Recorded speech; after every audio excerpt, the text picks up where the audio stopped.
You're listening to Discography Discussion, episode 169, Kittie, with Isla MEDLIN of I Am Artworks. Oh yeah, my name's Bork the Orc. How's it going today? Oh, I can read your mood, whatever you like. I can change Oh, this is too much talk. I can be quiet. Hosted by Dan Terry. It's all performance art, really. I cannot be at that level. She's on fire. I am. And Joseph Wren. White wall plaster, never catch on. Presented by discussmetal.com. And if you think the President of the United States have a kitty on their foot and they really want to touch it, then you are ready for this episode of Discography Discussion. I am Joe. That is Dan. Isla MEDLIN is here from I Am Artworks. This is, I'm sorry, I'm still reeling from whatever that intro meant. Something about a president. I thought you were going to go in more of like a we shouldn't drink bleach or shine flashlights inside of our body, ultraviolet rays. I thought you were going to go that direction. I'm kind of glad that you didn't, but here we are, man. We're talking about Kittie. It's New Metal May, and it's kind of weird throwing Kittie in there because Kittie was new metal on like their first album. But as we kind of went through last year, the question really is more of, is it new metal May? ? Oh, it's definitely new metal, dude. It's got the low droning rhythm guitar beef, and then the vocal style is, well, whatever band you want to listen to at the time. Is it Guano Apes? Sometimes it is. Is it just old school black metal where it's not even a sound, it's a shriek? It's that too. I think that's fair. Isla is joining us from...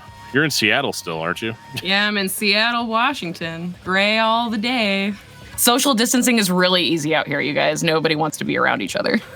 See, I get really sad because if I get low on my quota of hugs every day, I kind of start to lose all sense of mymyself. So is that why you have 4 kids? The mystery is now solved. Been the answer the whole time. Actually, people used to just say the reason I have 4 kids is because we didn't have a TV, which is objectively untrue, but still very funny.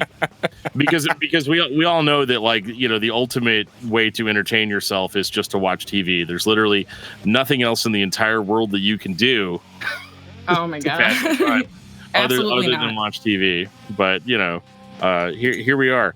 So, I lost my train of thought, Joe. I need your intro support here. You got it. Long day. Well, before we bust out the D20 and all die lucky, I'm going to take this time to say thank you to everyone for listening to the podcast. Thank you for listening and for subscribing. If you are not a subscriber, then you can find everything Discography Discussion at discussmetal.com. We are on Spotify, Apple and Google Podcasts, TuneIn Radio, Stitcher. So if you have an Amazon Echo or a Google Home, you have no excuse. Ask it to play the latest episode of the Discography Discussion podcast, and it will. We're also on Facebook and on Twitter at Discuss Metal. Be sure to like, favorite, and subscribe. It really helps us out. It lets us know you're listening, and now Dan is going to tell us all about 5-star reviews. Well, we do love 5-star reviews here on Discography Discussion. I love them a lot because they make me feel better, and my self-esteem is like always at the bottom of a well. And so you guys are always that bucket of fresh water that comes up from that well for me every day. But, one thing that really makes me happy is when you guys share the episodes. Sharing the episodes is probably the best thing that you can do for our podcast because, Grandma might be bored during lockdown and she might want to hear whether or not a band that she probably doesn't even listen to is good or not. And we're here to provide that for her. But she's not going to ever be able to hear that unless you share it. So hit that share button. And I just want to thank everybody that has hit it recently. And now Isla's going to tell us all about I Am Artworks, Die Lucky, D&D podcast. Did I miss anything? Yep, that's it. That's the stuff that I'm doing right now. So I Am Artworks is my brand studio, basically, my production company. And then Die Lucky is an illustrated real play Dungeons and Dragons project that uses direct cuts from my D&D game, original music, and illustrations to tell the story of Sarai.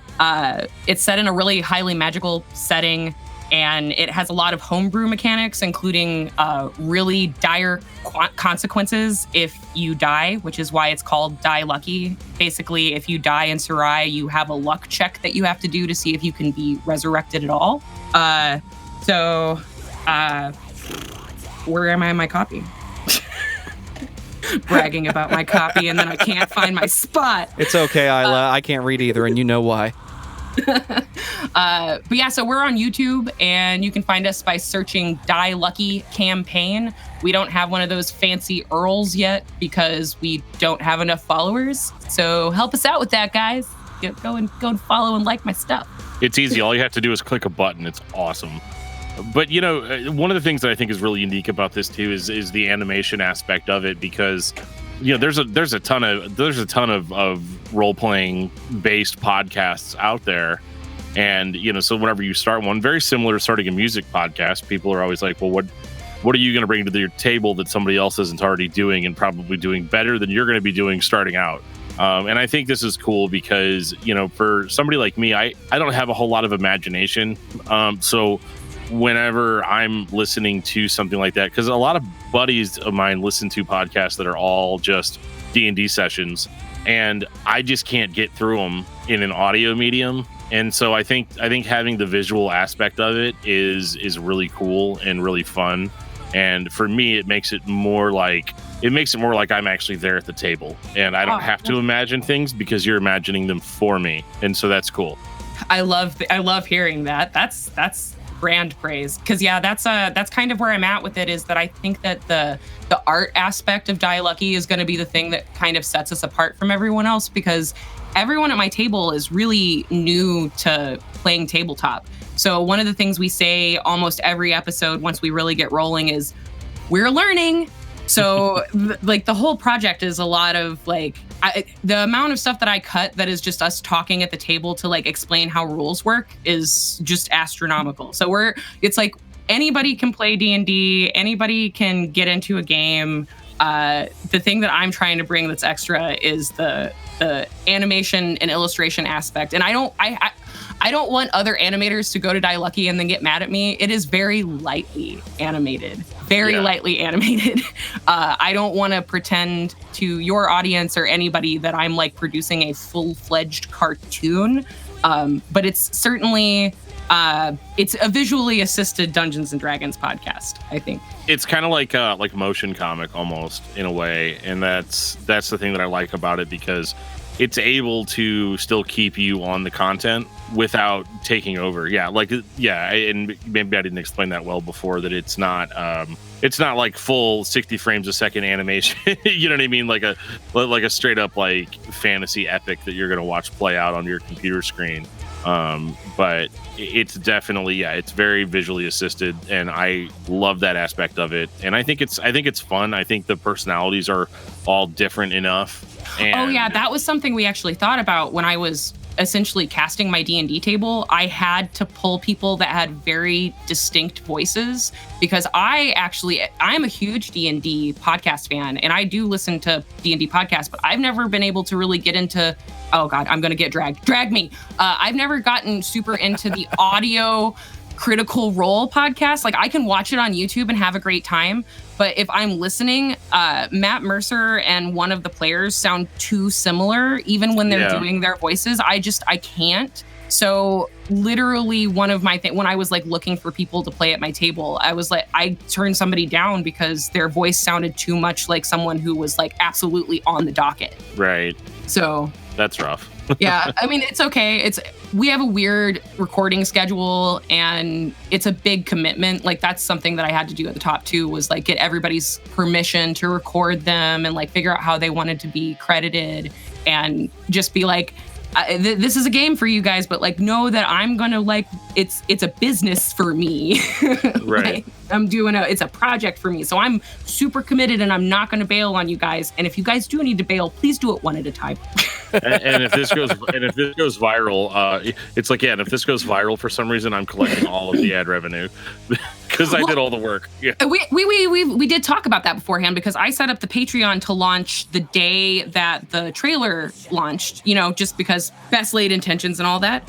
And we all talked about it, and I was kind of mousy and sheepish about it, being guys, so I get that you're the cast of this, but if the Patreon gets money, I'm going to use that to plug back into our game. And every one of my players was there's no question, if Patreon gets money, buy your groceries. Right. So man, I don't get to buy my groceries with Patreon money. I should have thought this through a lot better. Yeah, so, me, I owe Joe tons of money on the computer that I probably need to send that. Like, well, now that you bring it up, yeah, absolutely. It's the end of the month. It's recorded and accountable. Yep. Well, and the reason we had you on the podcast, number one, not only to promote, but also just because I think it was fun because when we were talking about doing an episode together, we kind of went back and forth on what bands we were going to talk about, and we kind of landed on Kittie. And I remember at first being skeptical because I was like, man, I don't really know Kittie that well. I've always kind of liked the songs that I'd heard. But I remember them being a totally different band than what they kind of became. And so that was the really interesting part for me, was that I was like, wow, these, well, I can't say these guys, but like these ladies were much more aggressive than I had given them credit for growing up. As I grew up listening to metal and hardcore, therefore, this may be a secret to some people. It may not be a secret to some people. Female fronted or female led bands are typically not given very much of their own day in the sun. And Kittie is one of those bands that, if you haven't been listening to them, you probably have no idea what you're in store for. Oh my God, true. You want to dive into it? Ready. All right. Locked and loaded. 2000 Spit. Oh, man. Okay. Oh, you mean the album title? Okay. So it's interesting. So the main reason why we put Kittie on New Metal May is because of this album. Like 100%. Whenever I went into this thing, I was like, man, first of all, somebody really, really, really, really upset these people. Like they're very angry, and which is not, and I mean that, like, that's not me being like, oh, it's loud, it's heavy, so it must be angry. There's tons of bands that aren't angry but are still super brutal. But Kittie was different in the sense that their music actually sounds angry. Like, it's not like I'm up on stage growling, doing a voice. It's I'm super pissed off about this, and I'm going to hammer it out in the most animalistic way that I can. Yeah, I agree. Like, and that's what actually drew me to Spit, like that first album, as a like young angsty femme person, like just being so mad and feeling like nobody would listen unless I was screeching in that like guttural sense, you know, like that's what got me into Kittie in the first place. Like I realized, like, after like agreeing to do this, that I had only really listened to maybe their first 3 albums, but like the only heavy rotation one I had was Spit, and it does things to me. Like, I spent a half an hour crying this morning. I don't know why. Everything was just emotional. So it's probably because I listened to Kittie for like 3 days. It can have that effect. And the weird thing is like it having that effect on me is, I mean, I didn't cry, but because I didn't have time. I was super busy. To clarify, I am a crier. Like, I cry when I'm happy, mad, sad. If I'm high emotion, it's cry. I don't cry that much because ever since I was a little kid, I was taught that if I cried, then I was showing weakness to people. So, you know, it's that sort of thing I've had to deal with. The persecuted white male, right? Yeah. But yeah, like this one really struck me because, like, so I have to put on my music critic hat a little bit here, and with Spit, because it is a record. It's probably the only Kittie album that I had really heard before we did this episode. And so that's all I had as a reference point. And I was like, Kittie, okay, they were that band that sounded kind of like Deftones, with the girl screaming, you know, over all of it. And I think that in a certain sense, that description does it a bit of a disservice. However, if I'm being music critic, Dan, there's definitely things about Spit that are not like super polished. The riffing, like the actual guitar tone, I noticed is just a straight lift from Deftones. It sounds so much like Deftones that I'm expecting to hear Chino come in at any moment with his like smooth, you know, croony voice. But we don't get that here. There is clean singing, and the clean singing is probably, from a musical standpoint, is probably the best part of it as far as technical ability goes, she has a great voice. She sings really well, but like it's not over the top. It's not, operatic and anthemic or whatever. It just sounds like a real person singing, but they're just not doing it like badly, which most of the heavy bands that we talk about, they have clean vocals, but they're usually pretty bad, for lack of a better term. Yeah, I don't know if I would have been able to like fall into Kittie at all if they didn't have that pretty sounding. Like I like my fair share of metal and hard bands, but they usually have certain aspects that like have to be present, or I feel like I'm an old lady and I'm like, I feel nervous. This music is making me nervous. And specifically, we'll get into this more later, but like with Kittie's stuff, I feel like if I am not aware at the top of my brain of what the lyrical content is, I'm missing a huge piece of the experience of of any of their music, because like the screaming comes in almost always at a point of like frustrated release or yelling. Like it's timed to the story of each song, it seems like to me. Like, does that make sense? I don't know if that, like, I've listened to a lot of your episodes and I know that this is not something you guys usually talk about. I haven't lyrics? No. I'm just saying, like, as in this way of like digesting a song. Like I went to art school, guys. We'll go there from here. Okay. So like as an art piece, as a full experience, and not just a song, like that kind of art school nonsense. No, I get you. And like I'm not that articulate when it comes to talking about some of this stuff, because I mean, like when I'm going through this record, I'm like, Spit is a banger, Brackish is a banger, Raven's a banger, Choke's a banger, like that's the way I really can digest this record. I love the passion behind it, even though the screaming vocals, like I've talked a lot about how the singing is so good, but the screaming vocals are for lack of a better word, are not that good. They're very but like I was talking to Isla earlier this week about how even though the vocals aren't like great, like technique wise, and it actually sounds like it's really bad for her the way she's screaming like that, because like I tried screaming like that for years, where it was like an amplified shout, like you're just yelling. It's not a growl, it's not a it doesn't have that like that phlegm in it or whatever. It's just yelling, literally yelling at the top of your lungs, and basically opening up your false vocal cords and letting out this roar.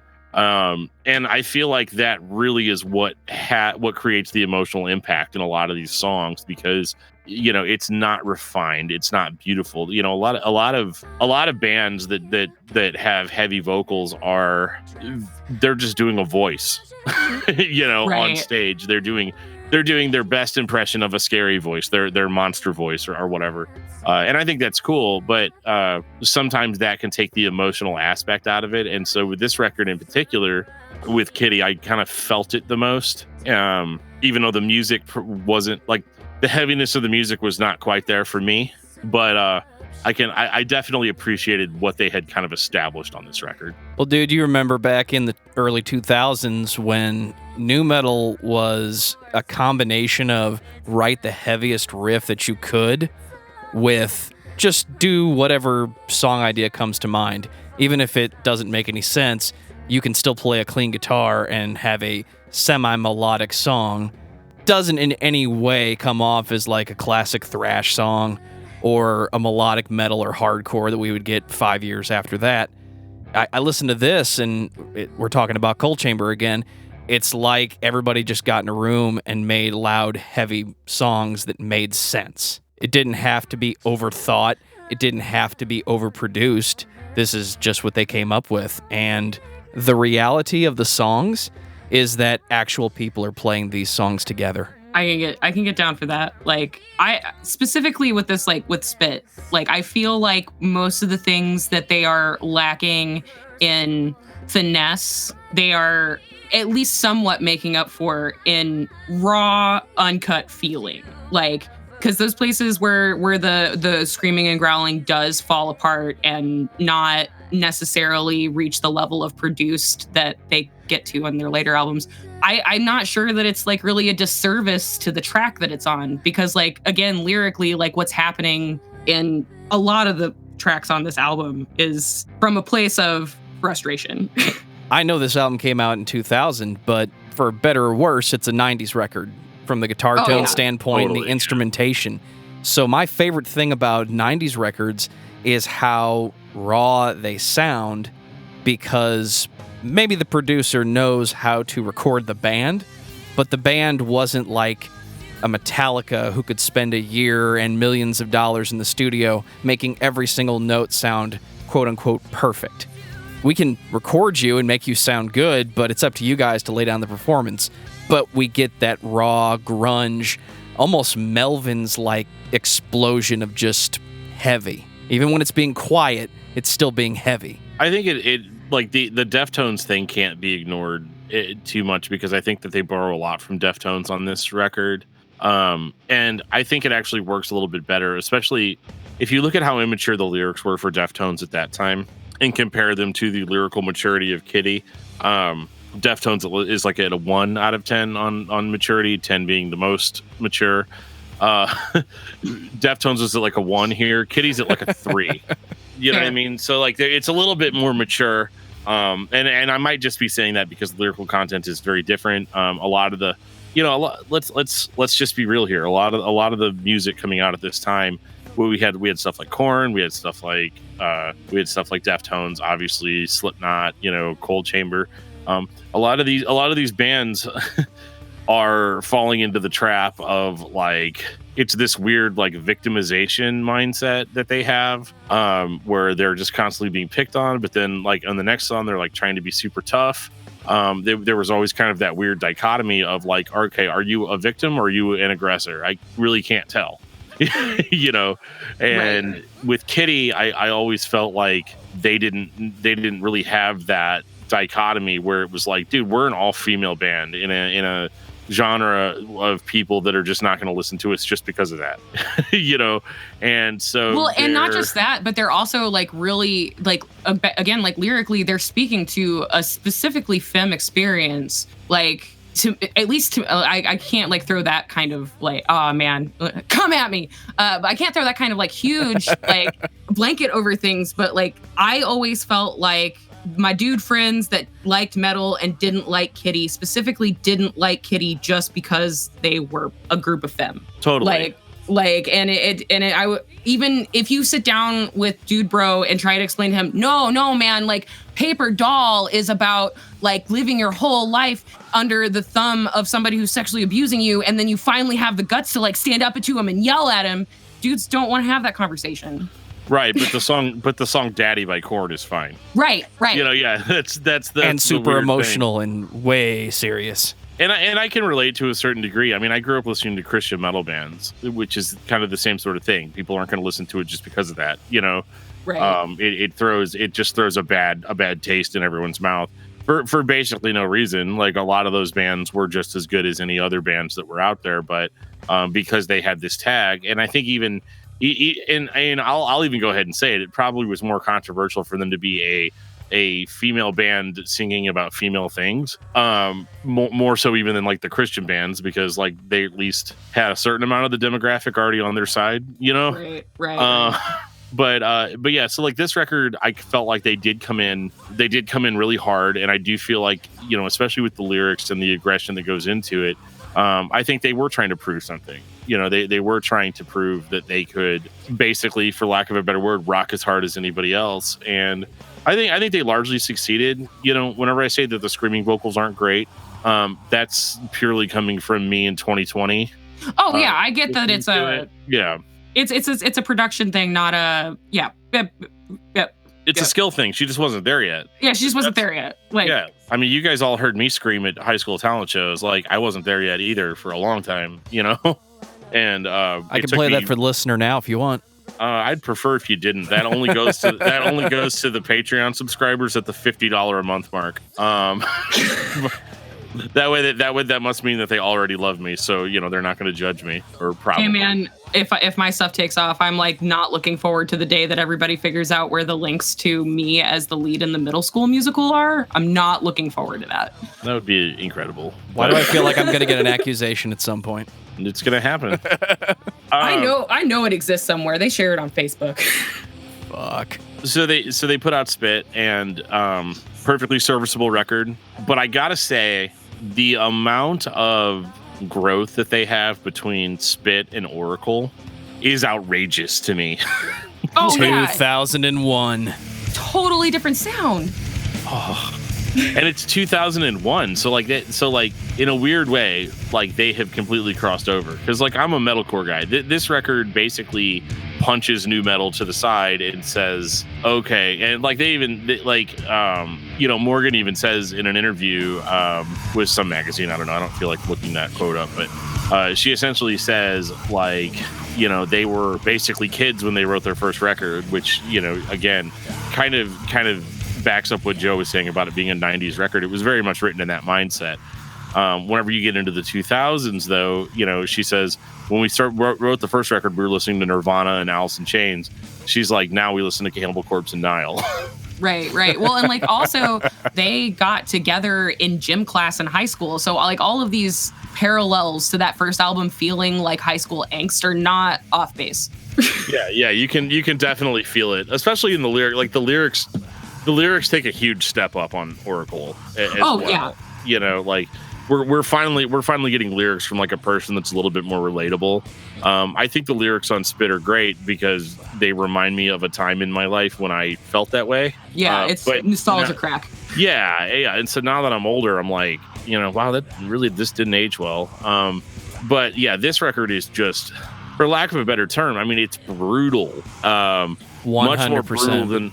It's much more brutal than I was expecting. And when I was talking trash about the vocals on the previous record, this is 1000% much more up my alley. Vocally, she's got that snarl, or as I it's no secret who my favorite band is, but she's got that Zao snarl on this one, and that's that is absolutely what I am into 100%. Take my money, that is, I don't care if it's a dude or, I don't care if it's a dude singing or a girl singing. If you make that sound, you got my $10, and, oh my goodness. To me personally, this record is what must have been how they felt whenever they were playing the songs off of Spit. Yeah, I see. But this is the modernized. But this is the modernized version of that. This is we pull out all the stops. We're listening to death metal now. We're listening to all these heavy bands. And for 2001, this crosses over pretty well into the metalcore sound to me. It's still a little bit new metal, especially with the choruses. They never dropped the clean vocals, which is probably the smartest thing they could do considering how extreme they go. Yeah, but they did pull back on them a lot. Like I said, at the start of this, I had mostly only listened to Spit and Oracle, but Oracle wasn't nearly in as much rotation for me because of the less new metal vibe, I guess. Yeah. Hey, it's okay. It's 2020. New metal's cool again, so we can talk about it. It's I'm allowed to like that, right, guys? Yeah, totally. You should check out my friends in the Roach Coach podcast. All they talk about is new metal. I have listened to a couple of episodes after I heard them do a guest over here. So you're welcome. There's just so much Dungeons and Dragons podcasts out there that I have to, and that's research, Right, it is. I get it. I mean, Roach Coach is probably the only other music podcast I listen to, just because they're different enough from us for me not feel like I'm ripping off. But that's a whole nother thing. We're talking about Oracle. Oracle. Why don't we stay on track and I'll lead us back in? All right, brother. You can lead us back in. Go right ahead. Sorry, I'm easily distracted. God, don't we know it? Same. I mean, we at some point we got to point out that I'm the chuckle fuck that said the Deadsy sounded like oh God, Blue Monday? Orgy. Orgy, yeah. I'm like, specifically Blue Monday. The vocals do. The vocal production's the same. Well, because I started listening to this podcast with the Deadsy one, and I heard a shout out to me with no name, and was like, yeah, that's all accurate. I still stand behind what I said when I was being 16. super nice. I didn't say your name. I was being super nice. No, you couldn't. Yeah, it's fine. But it's all great. I'm outing myself. This was in my notes of things that I had to do while I was here. Well, I will let the people on the Deadsy Reddit who love that episode, I will let them know that they should check out my podcast. They should check out your podcast, and that you've learned since then. Yeah. To be more specific in my similes. Right. Anyway, all right. So yeah, Oracle. Oracle is a cosmetically, audibly, everything about this record is better than Spit. I don't like this record more than Spit, but everything's better. I think this one turns it from a nu metal band into just a heavy metal band with fucking black metal, shrieking death growls. Everything about this is just heavier, and I love it. It's definitely more brutal, and it, like, again, so if anybody's like not checking out this band because like out of some sort of weird macho man mentality, and that's something that, like, that's a common theme of the podcast. I'm not just saying this stuff because Isla's here. I think it's been a pretty common thread throughout our 100,000 episodes that we've done. I've always said I really don't like tough guy music that much. I like heavy music, I like brutal music, but I don't like music where like I start flashing back to some kid that was picking on me in high school and that's the band, you know. Like I'm just not into that, and it makes me a little bit nervous. It makes me feel like less of a man. I think you just gave me an aha moment about my own taste. Just yeah, like. Well, fair enough. You got that one for free. Yeah, I'm only at a loss for words because I'm like might be having a small stroke. It's fine. Keep going. It's all good. Just keep talking. Keep drinking beer. It's fine. It'll be fine. It'll be fine at the end. But yeah, like this record is absolutely so much more mature. I like the concept, of an oracle. Morgan says, an oracle speaks the truth and foresees the future. And this really, I mean, it's very aptly named because Oracle draws a line in the sand immediately and says, we are not going to do what we did before. There's not going to be like, they're not going to throw on some Deftonesy groove riff, throw some clean singing on it, and then have a little bit of shouting on top of it after, which they did a little too much, I think, on Spit. But this record was very much like, I think Spit was like, look at how heavy we are, look at how aggressive we are, and we're an all-female band. That's a got 'em, all of that stuff. This record was more like, okay, this is us trying to present what we feel like is our version of metal to the world. And at that point, they had kind of at least somewhat shown that they could yell. Like, totally. Like, the point has been proven. We can yell. Let's do things with the yelling in addition to... Well, and that's the thing. They're not yelling on this record. They're growling. That's I love that stuff, man. Like the first time I ever heard a growling band, like specifically the first time I heard Zayo, I mean, it was like love at first listen, just hearing that snarling voice, because to me, I always felt like shouting's cool, but shouting is superhuman.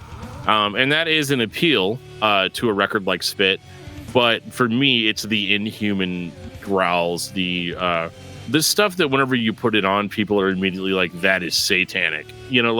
That is the stuff that just gets me going. And like everybody knew that in 2003, 2004, bands like As Lay Dying and Killswitch Engage, kind of made the metalcore thing like really popular. And it became like the go-to style for people that used to listen to nu metal, but won't admit that they ever did.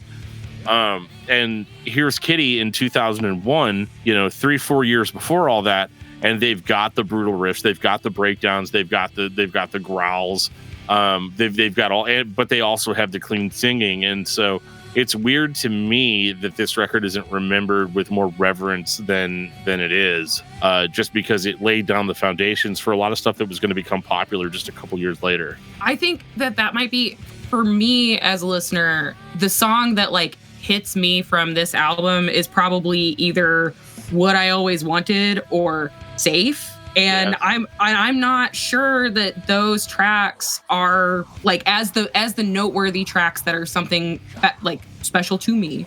I don't know that those are the big market tracks, the things that are gonna get the Deftones guys to like dabble back over into here or whatever. Right. So yeah, I don't know what the singles were for any of this, or if that's even how metal shit goes anyway. Well, the weird thing about Kittie has been that Canadian band, which I don't think we mentioned before, but they were never they weren't signed to like Interscope Records or Epic Records or Atlantic or Universal or any of that. All of Kittie's stuff has been released on like independent record labels. Like they have always had kind of a very do-it-yourself kind of vibe to them anyway. I think that might be another reason why I really connect with them. Yeah. Well, sure. I mean, like as podcasters, we're all very DIY, like if you can't relate to that, like what are we even doing here? You know what I mean? Like that's the sort of thing too. That's how this record is able to be so heavy, so brutal, but also like still do well because they were a band that got notoriety just for being good versus a band that maybe just got a good record deal, right? Or whatever, and I think they had a lot more control over their musical output. If anybody cares, the singles for this record were What I Always Wanted and Run Like Hell. Oh, I was surprised. Yeah, it definitely was like Pink Lemonade. Nobody has time for that. Yeah, nobody has time for that. Oh my god. That's the only downside to the record, because one thing that I was going to compliment Kittie for is the records are very brief, and I enjoy that, especially when I only have like a week or two to listen to all of them. So, with this record, this one clocks in at about 47 minutes long, which is a little long for me, but not too bad. But the rest of their stuff is like 35, 36 minutes, which I think is kind of a sweet spot for heavy music. But isn't Pink Lemonade alone 10 minutes long? Correct. Yeah. So basically what you have a regular Kittie album plus a Pink Floyd cover, and then you've got Pink Lemonade thrown on at the end. And it's definitely not my favorite Kittie song by any means. It's not terrible. It's not great, but 10-minute songs typically just do not have a place in my heart. Fair. That's, yeah. It's like I don't want to be negative about anything because like I do love the band. But yeah, that was I think that was the track that was on where my partner was like laying in the bed across the room and rolled over and was like, babe, this has to stop. Like he's like, it's been fine, but like this, can you come back to this one? And I'm like, I'll put headphones in. It's fine, babe. I love you. Turn it off. Yeah. Just like this has to stop. I don't hear the metalcore in this one. I hear a lot of 90s punk rock, nu metal, black metal, and even some old school Black Sabbath style blues, because let's be honest, that's what Black Sabbath was way back when. Just because they played slow doesn't mean it wasn't heavy as hell. I don't hear the As I Lay Dying 2004 that you say is coming. I hear everything before that. Well, you know what? Let me dig into that a little bit. Let's rip that scab right off for a second, because I love talking about metalcore so much. In 2001, yeah, metalcore doesn't sound like As I Lay Dying. It doesn't sound like. Actually, it's funny. As I Lay Dying's first album is a total ripoff of Zao, like almost like direct lifts. I digress. But you have to look at what metalcore was in 2001. It was a mixture of heavy metal, or I'm sorry, more of a mixture of like the death metal and grindcore mixed with hardcore punk. And this record has all of that. It's got that groove metal. I hear little notes of Pantera in here. I hear a little bit of groove, but what I hear mostly is a band that listened to Cannibal Corpse and is like, okay, we can't do that. Well, maybe we could do more of that. Right. It's like we can't do that, because if we do that, we're going to lose everyone. Right. You know, like any chance we had of being, a band that people listen to would go severely down the toilet. So, so you still have those clean vocals in there, but the actual musical approach is very much in line with a lot of the earlier metalcore bands out there at the time, like Zao, like even early Shadows Fall was very much like that. But the reason I'm saying that it kind of resembles kind of more of what Killswitch and As I Lay Dying would come to do. Sure, they're not playing Gothenburg riffs. They're not playing like Swedish death metal influenced stuff here. This is all actually very American. It's very patriotic in a weird way. even though they're from Canada. But it's very American influenced. So it doesn't have any of that weird Swedish stuff that all those bands would rip off. But I guess what I meant by that statement was more that they were a band that took the aggressiveness of death metal and hardcore punk and even a little bit of nu metal. Sure, they still had a little bit of that. But they were able to incorporate it into their pre-existing sound. And so they're singing choruses and they've got a lot of cleans. Metalcore bands in 2000 and 2001 did not have clean vocals.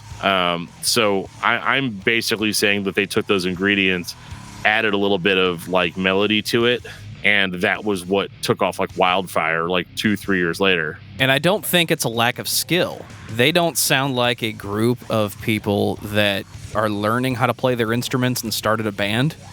They sound like they're playing a pace that they have set. And they're not even playing a slow nu metal pace.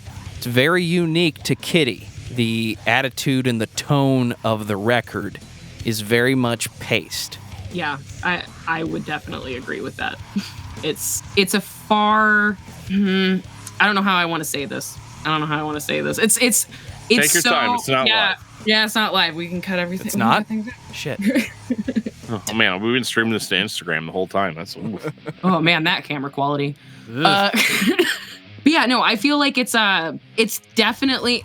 I feel like the difference between this album and the first album is I could play Spit in my room and my mom probably would like hear the more melodic stuff and be okay, but like there wasn't enough, or not even... that implies something, but there wasn't as much of that on the second album. So I feel like my mom would have been was more concerned when I was playing Oracle. Does that track? Yeah, I get it. I mean, I grew up with conservative Christian parents. So like, I mean, I know.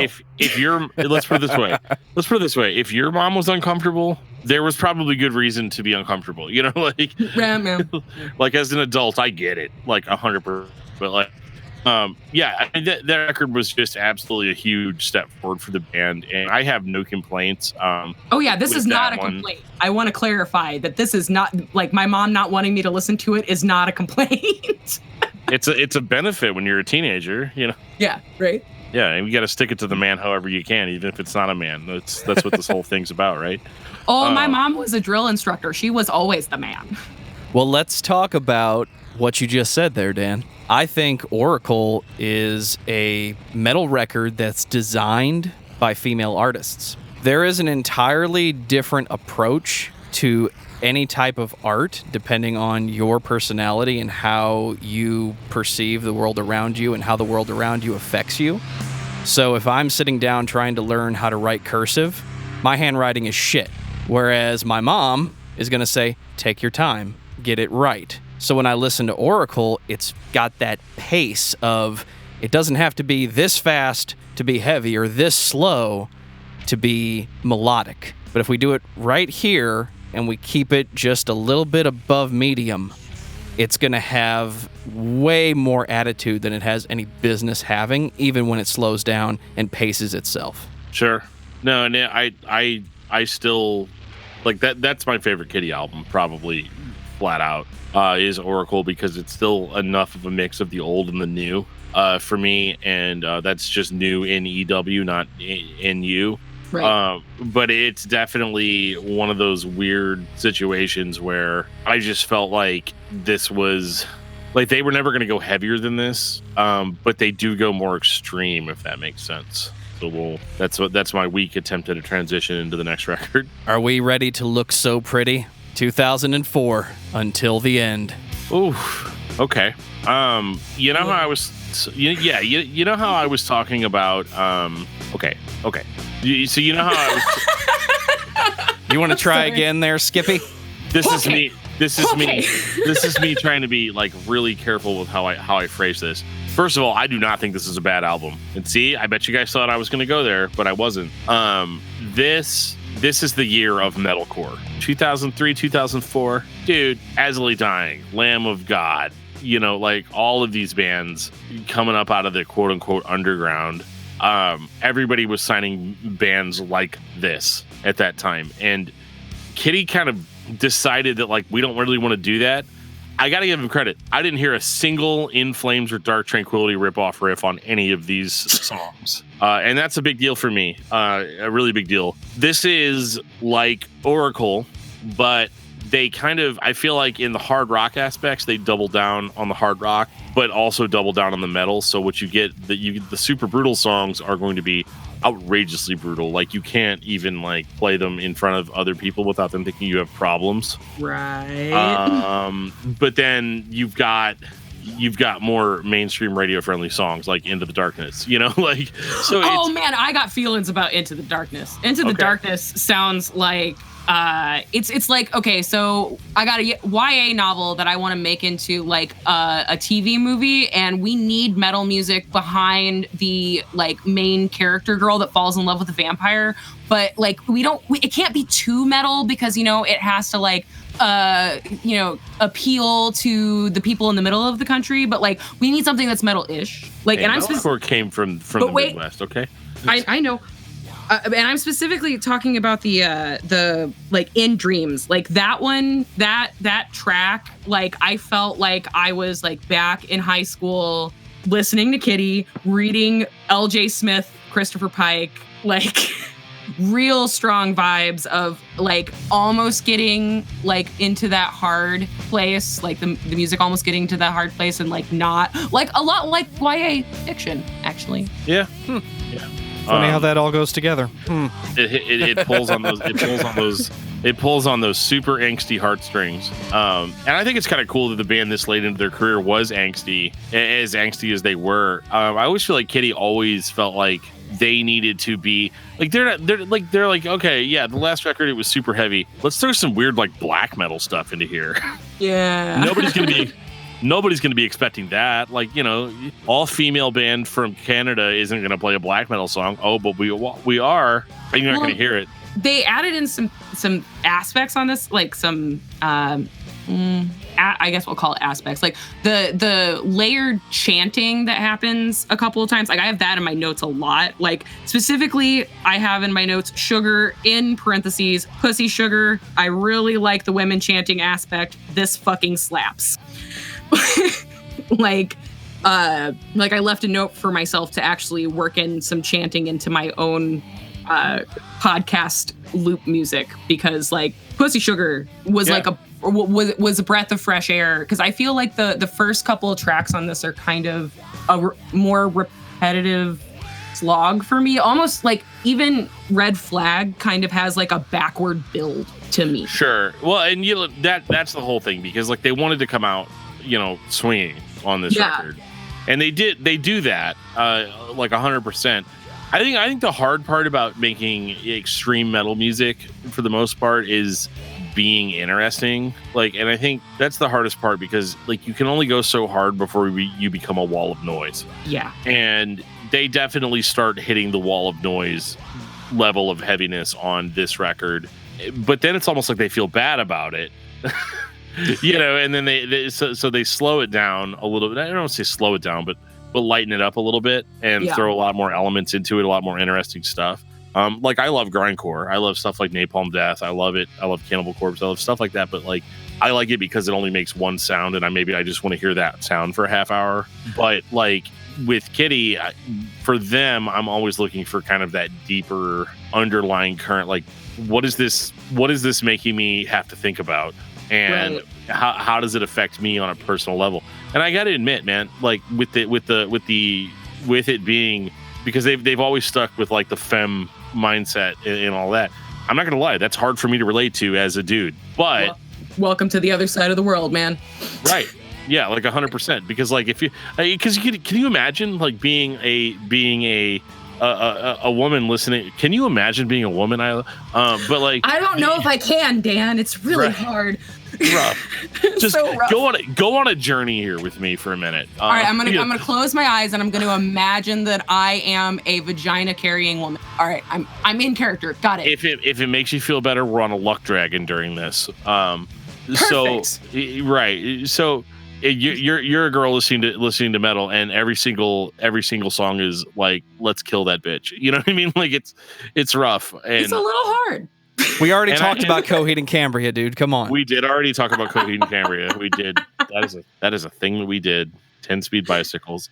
Anyway, but like that's rough. That's hard. And but what I appreciated about Kittie is that like I always felt like their music was more accessible to me as a dude. Like it's more than you think. Like going into it, it's definitely one of those like, hey, we're providing you with a different perspective. How about that?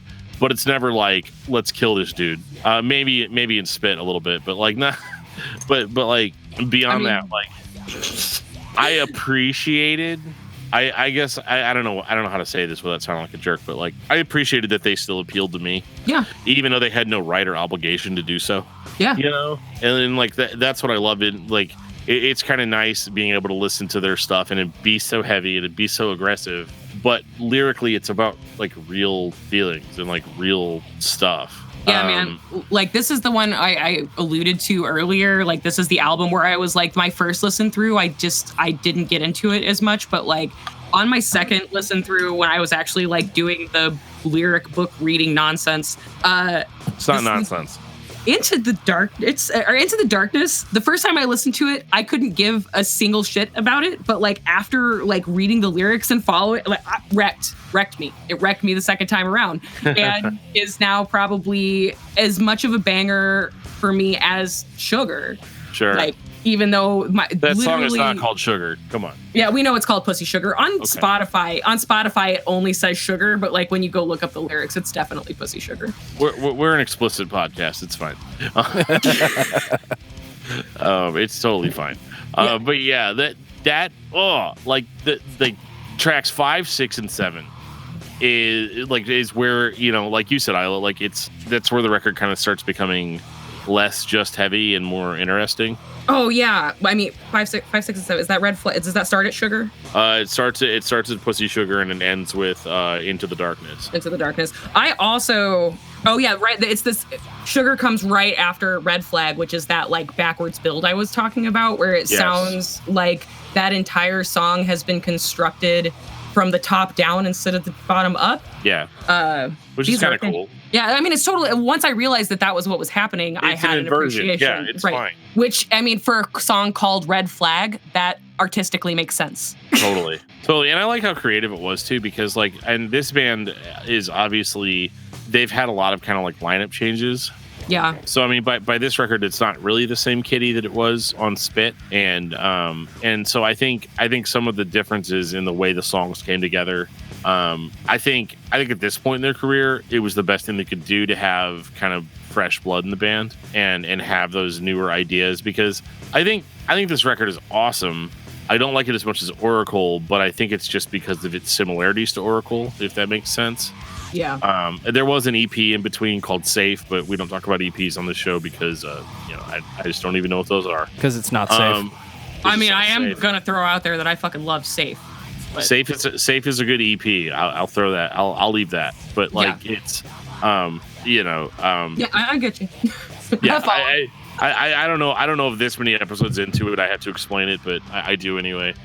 Just because some dude left me a really negative review one time because he said I missed a Glassjaw EP, and I was like, we don't do EPs. We don't do EPs, bro. And of course it said like bro, because I feel like nobody can really understand what I'm talking about unless I say bro. But like, yeah, Until the End is a great Kittie record, and I feel like in a certain sense it was kind of their last. How are we going to push ourselves forward? Yeah. How are we going to continue to be musically relevant? Guys, I got it. Let's have a funeral for yesterday. 2007. Could we not? No, dude. We need an old school sounding 80s hair groove punk thing. Direct from my notes. This is a very rocky rock album. It's rock, man. Rocky rock. It has the underlaying power chords, but they have pulled way back on the bass, both guitar bass and pedal bass. So do you remember when I mentioned that this band had several old school metal characteristics, including but not limited to Black Sabbath? This is where I get the Sabbath from. I don't think it's bad. I just question the decision in 2007. But at the same time, they did the exact opposite of everything they've been doing on the past 3 records. Yeah, there are synth riffs on this record, like full-on synthesizer that was just not present previously. Which is great if you're Deadsy. Yeah, and obviously I like Deadsy and synths and shit, but it was very, like I said, that was it just doesn't sound like Kittie. No. I was just gonna let you guys. I was gonna let you guys just have this one. This is rough for me. Dude, it was kind of rough for me. Like, it killed my day, man. I was working. It was not. I couldn't get through Funeral for Yesterday without the lyric sheets. Like, I couldn't. And this isn't a fatigue problem. This isn't I had been listening to all of it. This is, I would take breaks and try to go back. And I sound so negative right now. But welcome to discography discussion. And I don't want to sound, because I just want to stress hard enough in case Morgan stops by, listens in. I fucking love Kittie. Like, don't get me wrong. I just probably am not going to put Funeral for Yesterday on because it doesn't hit any of my feelings the way the previous albums did. Like, I liked the title track and I liked the chanting again that came in. Like, for serious, there's some noises that Kittie makes that, like, you know, Dan was just talking about this, like the death metal growl. You're here for it. Like, give me that drone, like, to play the drone forever. Like, yep. There's like a buzz feedback sound on Burning Bridges from the last album that does that to me. And there's something in Funeral for Yesterday that does that for me, but it's not the same vibe as the last 5 things we talked about. Yeah, so, like, if you've ever followed me on Twitter or on our Discord server or at anything Discuss Metal, Dan. Okay, thanks for that, Joe. Yeah, so I like metal, guys. I like metal. I like hardcore. As you found out on an episode we did about a month ago, I also enjoy some rap every now and again. But in some Coheed. But this, I mean, I like money. I like. I like putting. Hey, dude, can I have some money? Yeah, I do. I get it, like 100%. I've told Joe since day one of doing this podcast, I cannot wait for my day to sell out. Like, I can't wait. Like, write me that check. What do you want me to say? I'll tell you the new Buck Cherry album's good. You know, like, whatever you need. Like, I'll do it. Patreon.com/discussmetal. Absolutely. Like, I'm all about it. I'm all about selling out. I get it 100%. I am not 14 anymore. I don't care about punk rock mindsets. I don't care about any of that crap. But what I do care about... The views being expressed are those of Discuss Metal Dan and do not reflect those of Discuss Metal Joe. But with Kittie, I mean... Like, can I be real for a second? Please do. Ladies and gentlemen, unpleasable metal fan. 3, 2, 1, go. Okay, so you gals, you've always been, we are going to prove the world wrong. We're going to prove that a female metal band is not weak, can bring the riffs harder, just as hard, but I mean, honestly, let's be real, harder a lot of the times than some of these other bands. And then you put out this turd. No. And, like, again, I get it, because, like, you've been grinding for years. You have been grinding for years, trying to get noticed, trying to get bigger, but like, you're not doing it, you know, to sign to, like, EMI or some crazy. EMI is a Christian music group. That was a dumb thing to say, but you're not trying to sign to Epic or one of these huge labels. You know, you're putting this record out on X of Infamy Records, which is a record label that, like, I've probably never heard another record from ever. But, like, you guys are still good enough. You're still Kittie. You're debuting on the Billboard Top 200. That's awesome. But you put this record out. Why? Where did the aggression come from? Or where did the aggression go? And the other thing is that, like, I understand too that, like, in my 30s, I am not nearly as upset about things as I used to be. Like, even a little bit, like, stuff that used to just set me off. Like, I don't even care anymore. But there's one thing that I always come back to, and that is whenever I feel like a band is not being honest with me. Oh yeah. And this record was that 100%. You are not being honest with me. Your lyrics might be fine. Like, I didn't actually read the lyrics on this record because I don't have a physical copy of it, but it definitely felt to me like this was our grab. This is where we're going to get, we had some play on Octane or whatever it is, Sirius satellite radio. We had all of that. We want to keep that momentum going. How do we do that? Well, we put out more songs like those. This record had Funeral for Yesterday, the title track, and Breathe as the singles. When I listened to it, if you told me this was Kittie, I'd be like, are you sure it's not just like a side project from one of the members? Because the last time I checked, Kittie was a badass metal band. See, okay, so here's directly from my notes, like just freeform thinking. I like the melodic singing stuff, but it is a little empty for me. Like it's the melodic stuff is good, but it's empty without the screaming and that like grit more far forward. Like I'm trying to make sure that I have notes from so like Slow Motion has stuff happening that's okay, but it's also like super canned and very predictable.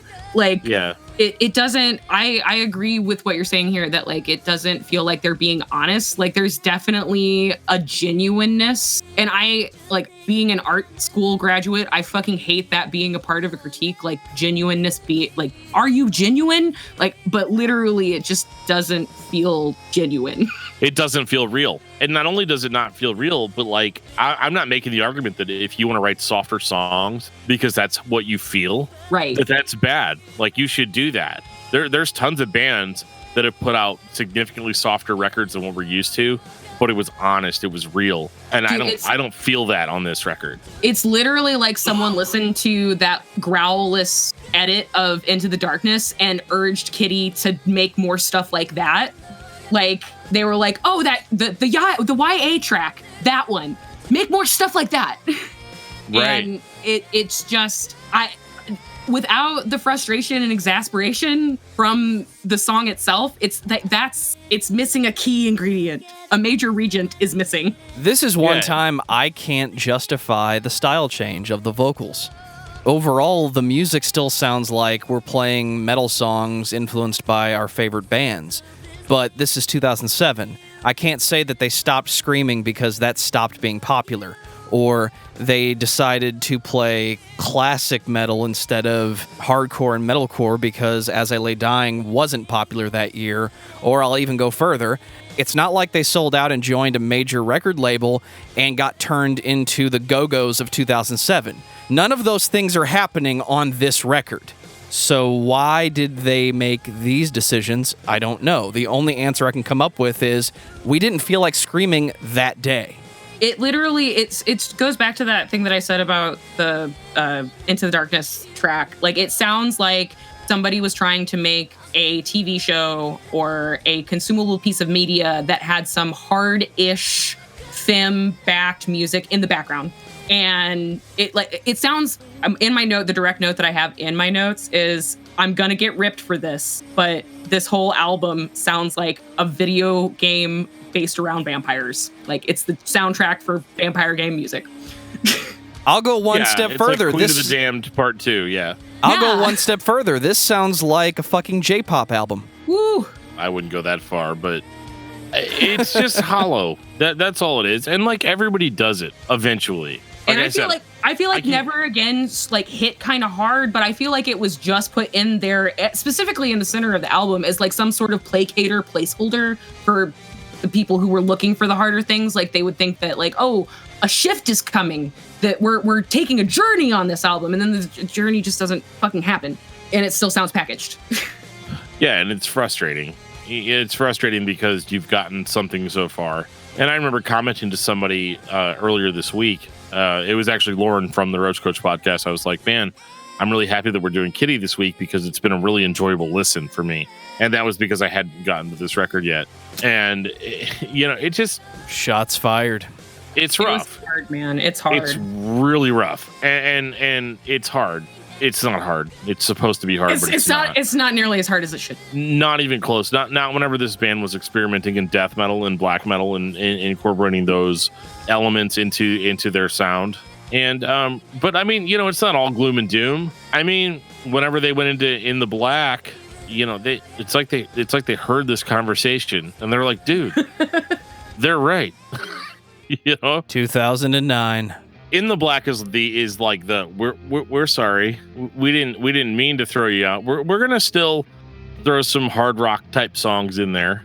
And we're still gonna do that a little bit because, you know, like maybe we gain some new fans from that record. Well, it's literally like, oh, well, we know that a lot of you are coming back for some things that we used to do.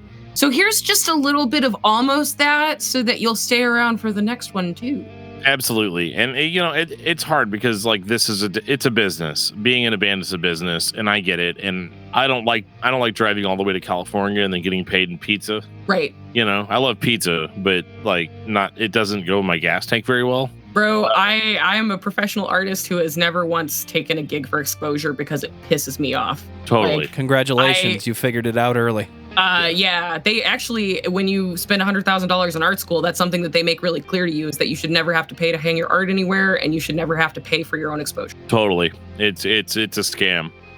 And in music, it's even worse. You know, like, oh, go and play this showcase show, and it's a festival, and it's just a scam. Yeah. Give us $100, then we'll give you 20 tickets, and you can sell those for whatever you want. Blah blah blah blah. We all know it's a scam. But like, I think with this record, it was definitely a step in the right direction. I hate the cover artwork for this record a lot. It's just the band standing there in like tight leather, and I'm just like, is this you? Is this you? You know, like, I don't know if this is you.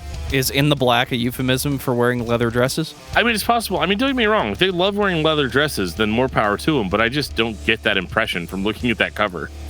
Now I have to look up this album artwork. I'm just being real. Like, it's like, I mean, it's not a bad cover, you know. But like, they look pissed off. Like, and like that, I guess that's good for Kittie. Like, that's on brand. They look pissed off. They sound pissed off. They're shrieking again. I mean, it's part of what we want. It's what we want from them.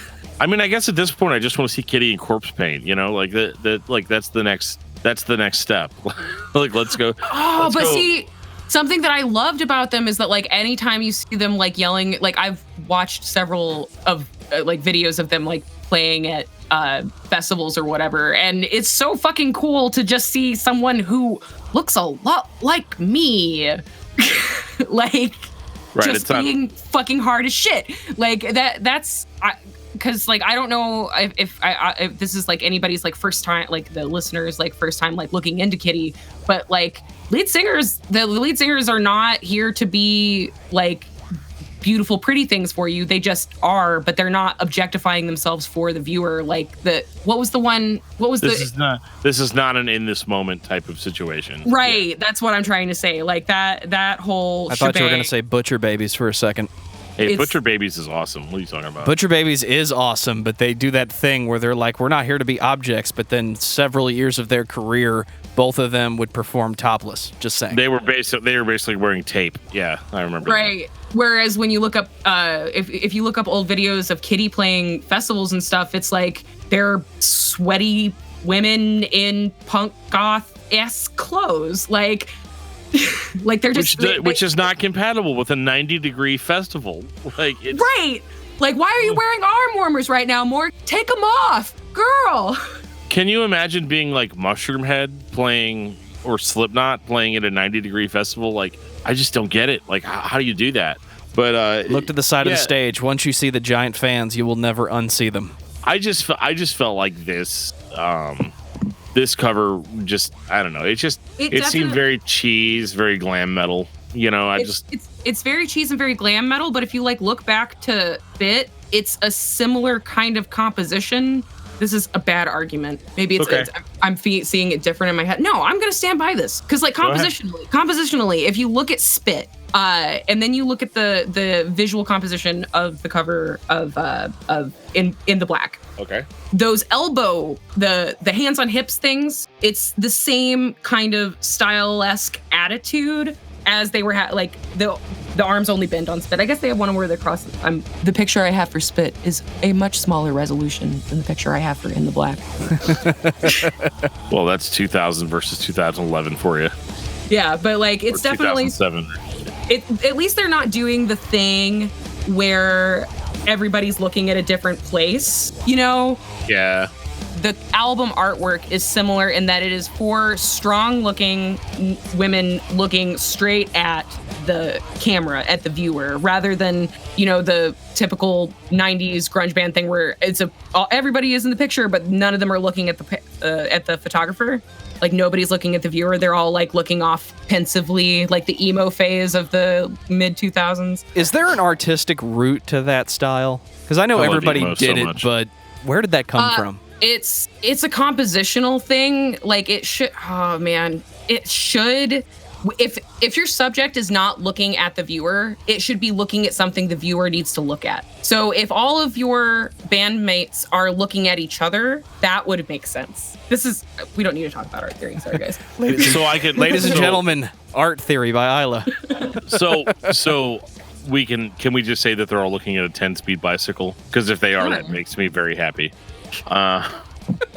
Yeah, they're all looking directly at the purchaser of the album, like as opposed to the more like, what's the word I'm looking for? Like stock metal, like, you know, like good font, metal drawing, like definitely like it's other than their like live album, I feel like that's the only other time they're on their cover. And in both instances, all these women are looking out from the cover of this album straight at the viewer, and none of them are smiling. But can we admit that it's pure cheese? Like, oh yeah, it's cheese. It's definitely stating the statement so loud that we don't need to look, we could just listen. Yeah. Like, I mean, stuff like that bothers me, and that's the only reason I make fun of the cover artwork. That's not really even something that we do that often, you know, on the show, is make fun of cover artwork. But every now and again, something will pop out at me, and I'm like, ugh. You can blame the cover artwork stuff on me being a guest, because I'm a visual artist. You couldn't escape it. Yeah. Well, and like that record, I guess, you know, to get back to talking about music, which is apparently what we do here, In the Black, it was definitely an apology record, but at the same time also had kind of that feeling of being an apology record where we're going to do the things that we know that you guys like, but like in a certain sense, isn't that like also kind of But shouldn't trite? You like it too? Like, shouldn't... Yeah, isn't that kind of trite? Like, I need to feel it, you know? I think the art world side of things is like, you should only... The problem with being a sellout is before you become a sellout, the way you sell your work is you make work that you like.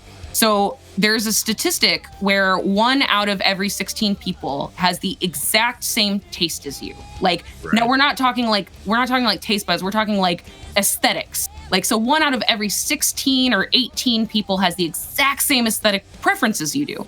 Right. So if you only ever make work that you really like and you're really proud of, you are going to have an audience. The trip up comes when you start selling out and you start trying to make things that other people like. You're like, oh yeah, man, this is gonna sell. But it doesn't have any of you in it because you don't actually give a fuck. Yeah. Like, yeah. That's so hard. You know, because like that happens a lot, and like, you know, I know I'm not here to talk about me, I'm here to talk about Kittie, but like I deal with that a lot, like in the sense that like when we started podcasting or whatever, I talked about a lot of bands I listened to growing up, which happened to be bands that had religious affiliation, and so I became the Christian rock guy. Right. And before I knew it, I'm doing an interview with like Skillet or whatever, and like that dude was cool. Like, I don't have any problem talking to that dude, but like the thing is that like people like people expect me to have a certain care. Like when we talk about these bands on the podcast, it's not really like a real thing that I think about, whether it's like a band that's from that industry or not.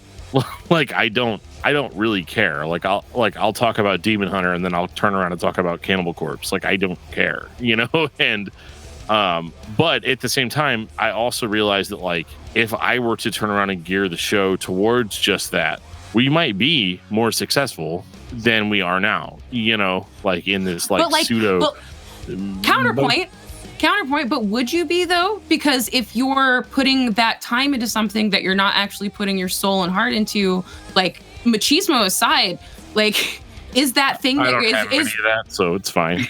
Like, is the product that you're putting out going to actually be good if it's just a mechanical exercise as opposed to an actual expression? Not even close. Yeah. You can tell if somebody's on or if they're not on. And it's to quote, Mr. Plinkett from Red Letter Media, you didn't notice it, but your brain did. Yeah. Like it's one of those, like, you might hear something and think that it's cool, and it might be cool. Like, I'm not discrediting the songs on this record. They're good songs. They are good songs. But they don't hit me the way the older material hit me. And that's not just me being an old man and being like, well, it never got any better than Master of Puppets in 1986. It's not that. It's just the human brain is very good at detecting sincerity. Right. And it went to a different place that is still likable, but it may not be within my taste. It is a cosmetic approximation. Yes. Of what we liked about Kittie. Yeah, I can't stress enough to the listeners at home that I love Kittie. Like, I'm not trying to be. I mean, after this week, I listened to Kittie all week, and I didn't have an experience for most of it, And again, when I say negative experience, I definitely didn't freak out and hide in my room and not talk to anybody for a week because of it, anything like that. But it was definitely. Yeah. When I say I cried for 30 minutes this morning, I mean we're all in quarantine right now. Everything is stress. I'm producing a cartoon thing by myself, like a cartoon adjacent thing by myself, just the entire world. And somebody was really nice to me, and it just overwhelmed me. So I just took some time to emotionally do a thing. It's not like Kittie actually wrecked and destroyed me. It's just there were also world is just a whole shit ton of stimulus, and there was just too much. They could have made it better, but they didn't on this record. Yeah, that. Yeah, it's fine. It's totally fine. I have to be self-sufficient enough to know that somebody's not going to be able to meet my needs at all times, especially when they don't even know me. That's a big factor to take into consideration. Right, and that's the other thing I'm saying is even though it's not our Kittie album, it's somebody's favorite Kittie album, and the reason that person went back and listened to Spit is probably here in the black. Yeah, totally. It just gets better as you go backwards, right? But yeah. I think and again, I don't think that this is bad, but I also just I'm being really harsh when you have to understand that these are normal people that are just trying to make a living doing this music thing, and it's really hard. It's really hard to do that. My heart's not in it all the time. Even for the dumb stuff I do. When I go to work in the morning, sometimes I'm like, dude, I'm gonna kill it today, and then other days I'm like, I'd like to just sit on my couch and sob and, have covers on and, just drink insane amounts of Keurig coffee, so I won't sleep. It's, but they're just trying to make a record, and they're this many albums deep. They're 5 albums in, and it's to a certain point, it does become a job. And yeah. I guess what I'm trying to say is it's not necessarily my taste, but I'm also not mad. I'm not upset with this one. Not nearly as much as the Funeral. Oh yeah, yeah. Not even a little bit. And it's not my favorite, but I'm not mad at it. That's this ILA 2020. Yeah, I'll give Kittie credit, and I don't feel like they ever majorly messed up. Like to the point, because I give every band a free pass for that one album. Yeah. Everybody puts out that one album. Metallica puts out Saint Anger. Except for Cake. Cake is an exception to the rule. Minimalism is a good benefit. You know what? You can not like it all you want, but that does not make any of it bad, my friend. I don't hate Cake. I love Cake, the band, and the food. That's kind of my point. Is you can't actually hate Cake because they haven't ever made anything that's objectively bad. That's true. They've made a lot of things that are very similar and extremely same, but none of it's terrible on the ears. Sure, and I feel that way about Kittie. Their worst album, because objectively, Kittie's worst album was an album that was very digestible for the masses. Yes. Is that really a bad thing? Because to me, a bad album is oh, you were trying to do this, but you didn't pull it off. Right. You know what I mean? But they absolutely pulled it off. And so I think that's what's interesting about a record called I Failed You. Good segue. It wasn't my best segue, but here we are. 2011. I Failed You so if the last record was an I'm Sorry, this is no, seriously, guys, let's get back into it. Yeah, let's get back together. Let's retouch on some things and still get the things that were present in. Oh God, I'm just really. I have to be looking at the list, or I can't it's all recall. good.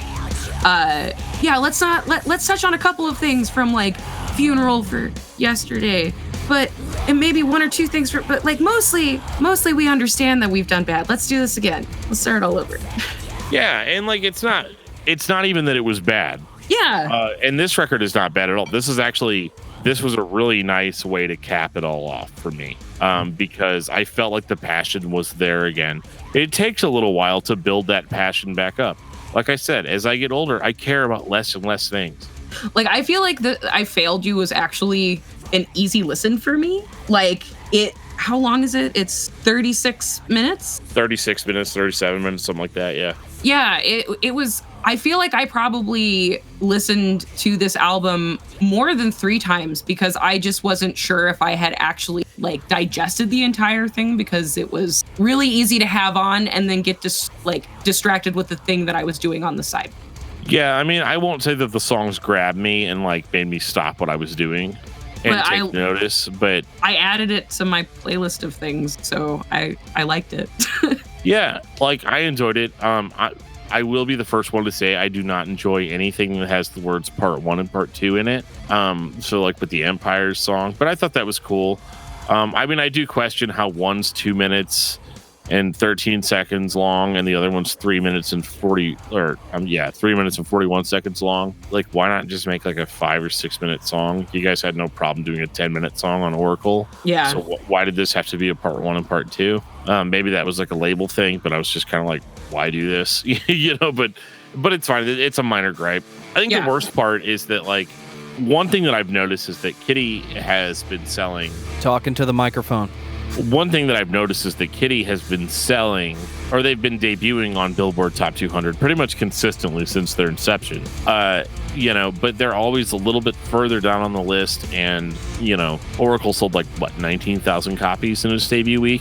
You get to I Failed You and it's 3,000 copies. That's a drop off. That sucks.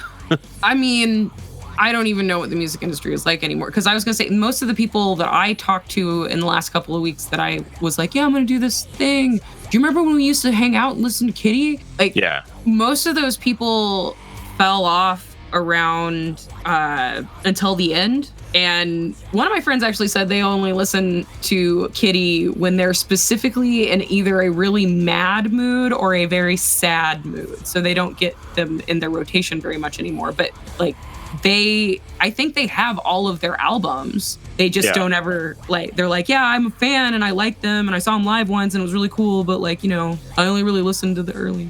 Well, with the exception of Present Company, I don't know anybody that says Kittie is their favorite band. I mean, Kittie is not my favorite band, but Kittie is definitely one of my, it's in my top 20 at least. But we don't need to, all of your listeners would discredit any kind of knowledge that I might have accidentally dropped here if they knew the rest of my musical taste. I feel like. Would you like me to tell them what at least 10 of them are? Oh, let's see if you still know. You probably know some of them. No. That's a different show. I'm like, I think Joe and I were in band together and marching band together, kids at home. We know some shit. Well, this record, if what you love about Kittie is the thrash metal gallop with the black metal shrieking, this record is all of that. In the Black had some of that, definitely more than Funeral for Yesterday, but again, Funeral for Yesterday is a different thing as far as I'm concerned. This is... You know how everybody thinks OTEP is the only female lead singer that can actually scream? Yes, I do know about that. Here's an example of why that's wrong. She can't really, but okay. There are several examples of better screamers, and I Failed You, to me, sounds like what we wanted in 2007. I don't know if the band was ready for that in 2007. I don't know why Funeral for Yesterday sounds so drastically different. But I'm so glad we have this one in 2011 because this sounds like the old Kittie from Oracle with more time and energy put into the actual riffs and the execution. Does not mean I don't love Oracle. Oracle is my favorite Kittie record, but there's a difference between that style of riffing and what they're doing here. Yeah, I mean, I agree. Like, it's very much a different thing. And I think that's fine for the most part because it still delivers. one of the biggest differences between Funeral for Yesterday and that space between.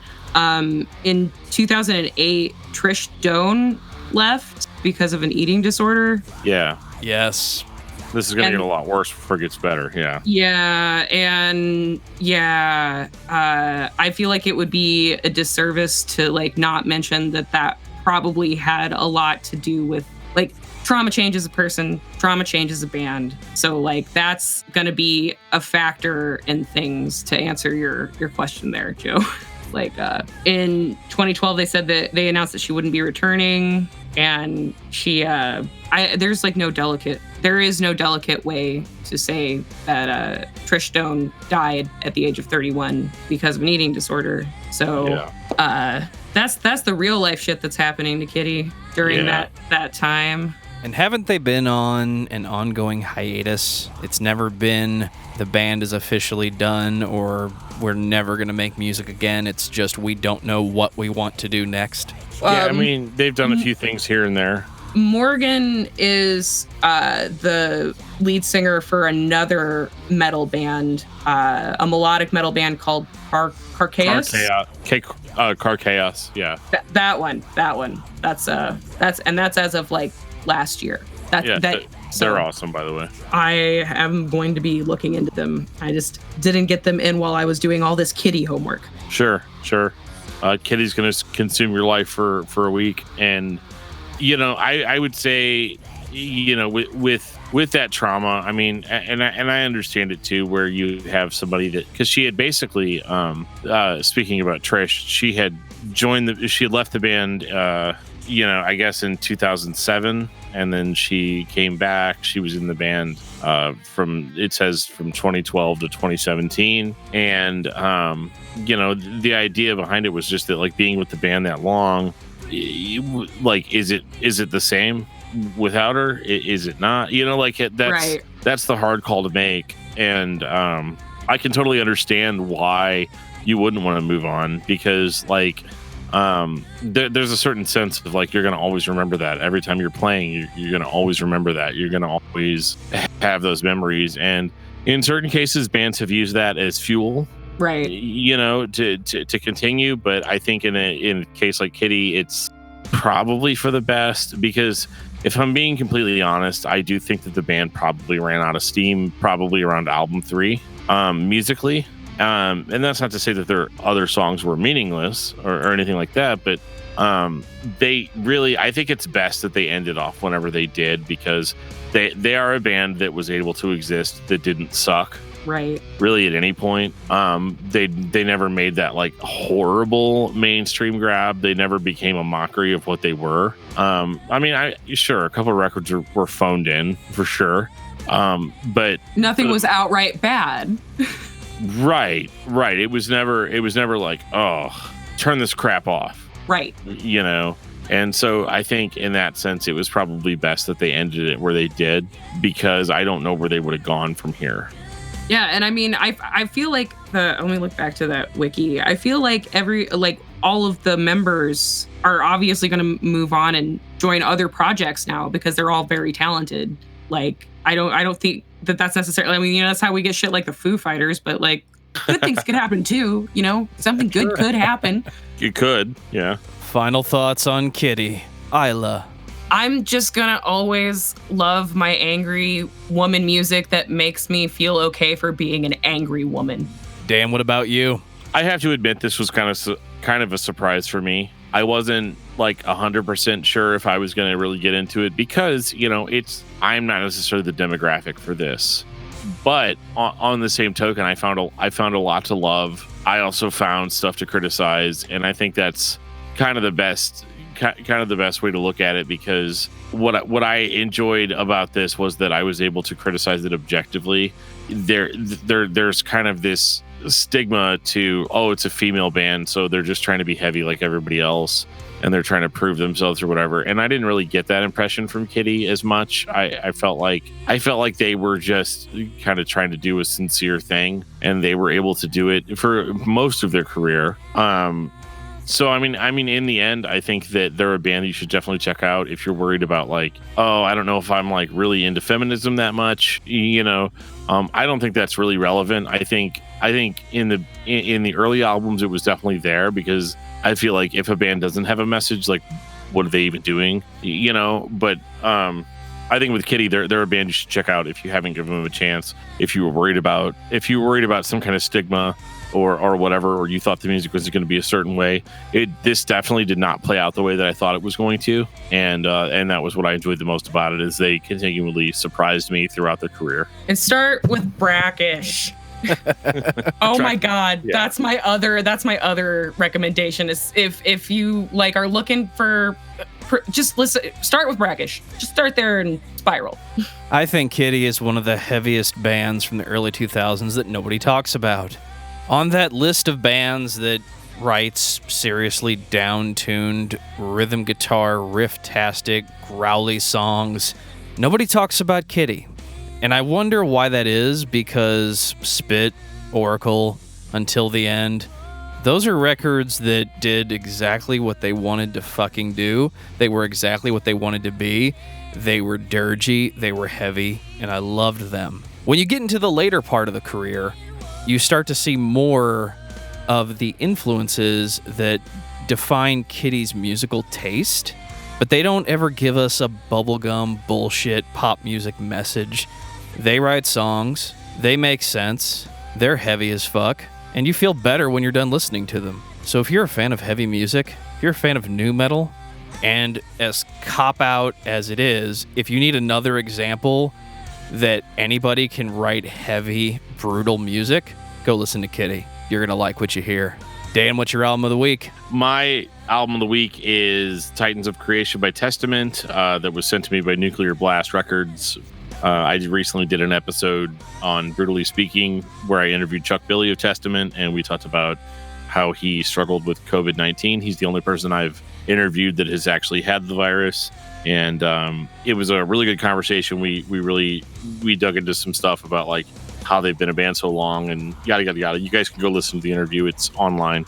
But yeah, Titans of Creation, Testament is the only way I could really explain what Testament means to me at this point in time is imagine if Metallica was still cool. That's Testament. Is Hardwired not a good record? It's not as good as Titans of Creation. I guess we'll get into that at some point. Yeah, let's do a Patreon or something. It's a great record, and I love it. Isla, what about you? I gotta go with Fiona Apple's new album, Fetch the Bolt Cutters. Dude, she went hard on that one. I have been stuck on Relay for like 4 days now. Like, I just keep repeating that track. And Under the Table, I feel like Under the Table was like written by a piece of me, probably. Yeah.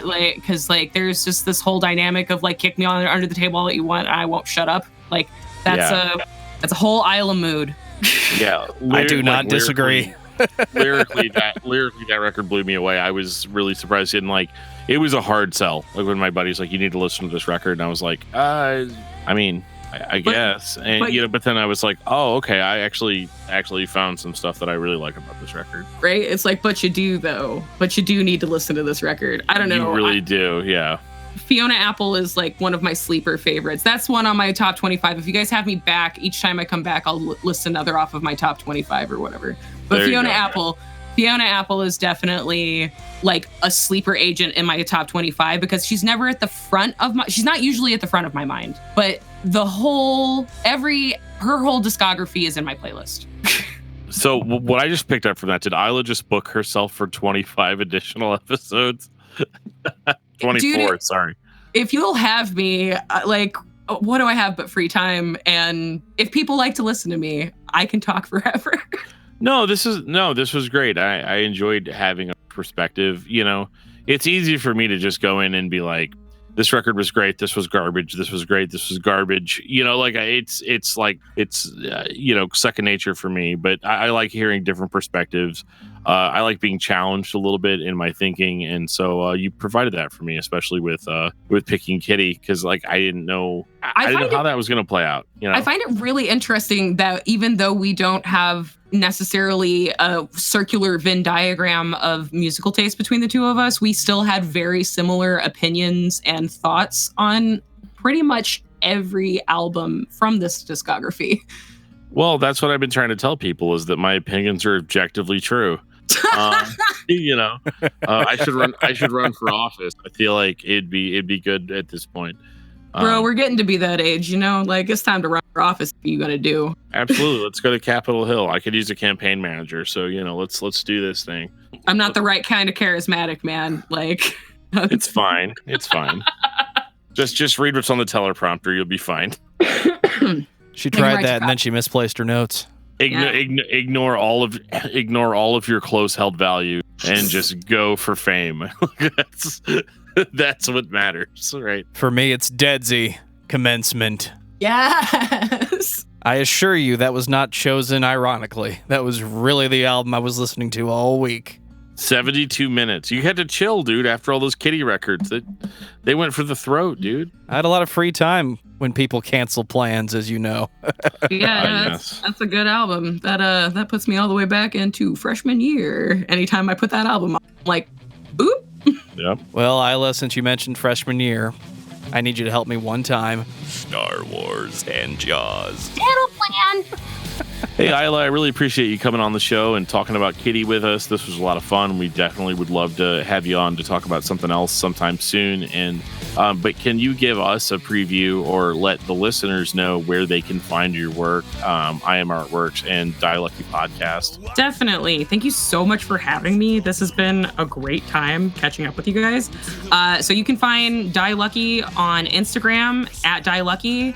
On Twitter at Die Lucky Podcast. And if you want to find the episodes on YouTube, you can search Die Lucky Campaign. And episode 1 is definitely up when this comes up. God, I hope episode 2 is out. So episode 1 is called Cursed and Called, and episode 2 is Prophecy NB, as a shout out to old Buffy and the non-binary gender identification that we tend to really hard embrace on Die Lucky. So yeah. Hey now, hush. also Buffy shout out. But yeah, so definitely check out episode 1, Cursed and Called, and episode 2, Prophecy NB. If it's not up by the time this is up, it is going to be up so soon. Yeah. Take us out, DFT. Have you ever been listening to this podcast and thought to yourself, why are they talking about this band? Like Kittie? I don't want to talk about Kittie. I want you guys to talk about insert name of band you want us to talk about here. I can't read your mind. I don't know what band you want us to talk about. So I made a list. If you want to add to that list, you can do that in a lot of ways. You can reach out to us on Facebook at facebook.com/discography discussion. You can send us a tweet at discussmetal or at discussmetaljoe or discussmetaldan, depending on who you like more. Let's be honest, it's me. And you can send us an email at danandjoeshow@gmail.com. We have a Discord server. People are talking on there all the time, sometimes in the middle of the night, from all over the world. It's incredible. I love it. There's a link in our show notes that'll take you right to our Discord server, and you can leave your band recommendations there. You can talk to us. You can ask us what I had for breakfast, but I probably won't remember if it's been a couple of hours. So yeah, there's all kinds of ways you can reach out to us. You can always leave us a comment on things. You can listen to us wherever you listen to podcasts. Leave us a review, whatever you guys got to do to keep this train rolling. We really appreciate you guys, and we will see you next time. Thanks. And on that note, this has been episode 169 of Discography Discussion. Thank you for listening. You can like us on Facebook and follow us on Twitter at discussmetal. Subscribe to our podcast everywhere you listen to podcasts, including Google Play, Apple Podcasts, and Stitcher. Visit discussmetal.com for all things discography discussion. And please send questions and comments to danandjoeshow@gmail.com. If you are not a patron, you can become one at patreon.com/discussmetal. We have some sweet perks. Give me your money. Contact, commission, and check out Isla's portfolio at iamartworks.com.